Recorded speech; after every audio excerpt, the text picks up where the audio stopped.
Hello and welcome back to Children's Reading Cove. It is story time. Today we have Waking Beauty by Leah Wilcox, illustrated by Lydia Monks. Join me in this hilarious story about a prince that is not so sure and who definitely has difficulty rhyming words. Here we go. Waking Beauty. Waking Beauty.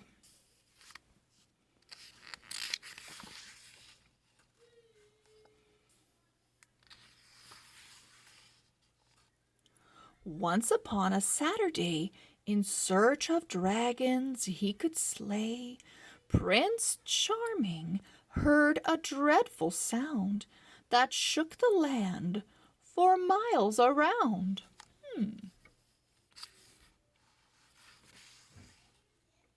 It thundered from a castle tall. He raced to scale its prickly wall. "A dragon lies within," he cried, and hand on sword he crept inside. Then hung his head. "Oh, rats," he said, "it's just a snoring girl in bed." He peeked behind her canopy and spied some fairies. 1, 2, 3. "She's snowed this way 100 years," they whimpered through their fairy tears. "That long?" he frowned. "She sure sleeps late. Wake her up. Why do you wait?" The fairies scowled. "Don't be so dense. She'll only wake up for a prince. We see you finally made the trip. Now give the girl a little lip." "Okay," he said, "if you insist." He drew his mouth up in a twist and hollered, "Wake up, lazy bones!" Her snores drowned out the fairies' groans. They shook their heads. "No, not like this. You have to wake her with a..." "Hey, I know." He tapped his head and started jumping on the bed. Beauty shot up, hoops and all, then sailed down like a parasol. This did not wake the maiden fair, but loosened the cobwebs in her hair. The fairies all began to hiss, "She'll only wait to true love's..." "Wait!" Prince Charming waved his hand. "Don't worry, girls. I understand."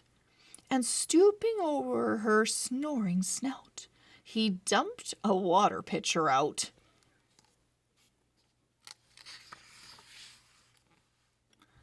On she slept, she did not stir. Thick dust had turned to mud on her. The feisty fairies grabbed his ear, making certain he could hear. "Take careful aim, you must not miss. You have to wake her with a..." "Oh, I know what you were planning." Prince Charming spied a castle cannon. He stuffed the sleeping beauty in. She soon came shooting out again. Kaboom! She fell into the moat, where all her hoops kept her afloat. Still on she snored as frightened trout, and crocodiles jumped right out. Prince Charming fished the girl ashore. The fairies yelled, "Enough! No more!" They fluttered round him, feeling frantic.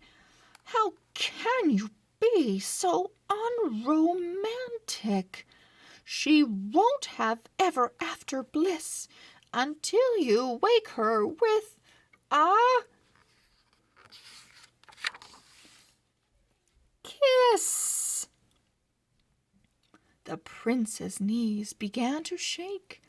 His noble heart began to quake. 100 years of morning breath. Wow, that could be the kiss of death. He poked her muddy, matted curls. I've heard that there are germs on girls. He wiped her mouth clean with his shirt. I hope, he squeaked, this doesn't hurt. His puckered lips met Beauty's smack, and in her sleep she kissed him back. Prince Charming smiled. Not bad, he said. The maiden sat up in her bed. She stretched and yawned and rubbed her eyes. Then, much to everyone's surprise, she popped Prince Charming with her fist.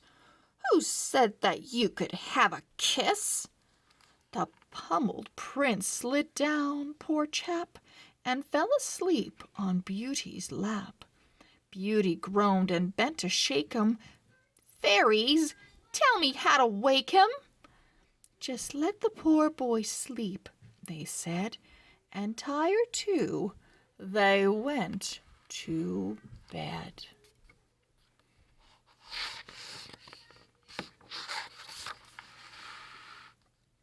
But fairy tales can't end like this. We know she woke him with a kiss. The end. Thank you so much for reading along on Children's Reading Cove. I hope you enjoyed the story. Please hit that subscribe button and give us a thumbs up, and we'll see you next time. Bye-bye.